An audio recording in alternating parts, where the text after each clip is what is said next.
Rotarian Shanmugasundaram கான்ஸ்டைனர் problems ஆன ages ஒவ்வொரு சம்மாக நம்ம பார்த்துக்கிட்டு இருக்கோம். அதில் ஒரு சம், அதாவது அமிட் அண்ட் ஃபாதர், பையன் அப்பா, அவங்க ரேஷியோ 2:5.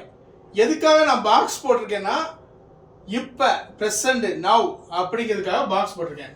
4 வருஷம் கழிச்சு அவங்களோட ரேஷியோ 5:11 மாறுமா? ஓகே, இப்போ 2க்கும் 5க்கும் இடையில உள்ள டிஃப்ரென்ஸ் பார்க்க போகிறேன். என்ன வந்துடுது? 3. 5க்கும் 11க்கும் இடையில உள்ள வித்தியாசம் 6.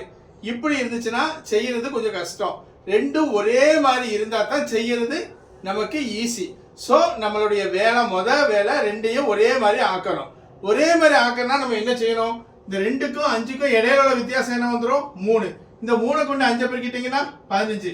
இந்த 3 கொண்டு 11 பெருக்கிட்டீங்கன்னா 33. 5க்கும் 11க்கும் இடையில உள்ள வித்தியாசம் என்னது? 6. 6 கொண்டு 2 பெருக்கிட்டா 12. 6 கொண்டு 5 பெருக்கிட்டோம்னா 30. இது இந்த டேட்டா போய் இனிமே இந்த டேட்டா வச்சு தான் கணக்கு செய்யணும். இப்போ 12க்கும் 15க்கும் இடையில வித்தியாசம் 3. 30க்கும் 31க்கும் இடையில வித்தியாசம் 3. ஸோ இந்த 3 பங்கு 4. இப்போ என்ன கேட்காங்க? அப்பாவுடைய பங்கு கேட்காங்க. அப்பாவுடைய பங்கு என்னது இந்த இடத்துல? 30. 30 பங்கு எவ்வளவு? என்ன செஞ்சிடலாம்? 3 பங்கு 4னா 30 பங்கு எவ்வளவு? 40. இது எப்படி செய்யணும்? இதோட ஒரு 0 சேர்த்தா ஆன்சர் வருது, 4ஓட ஒரு 0 சேர்த்தா ஆன்சர். இல்லை சார் இது எனக்கு புரியலை அப்படின்னா இந்த நம்பரையும் மல்டிபிள் பண்ணி இந்த 3ஆல டிவைட் பண்ணிடணும். ஆன்சர் 40. ஆனால் என்ன கேட்கும்?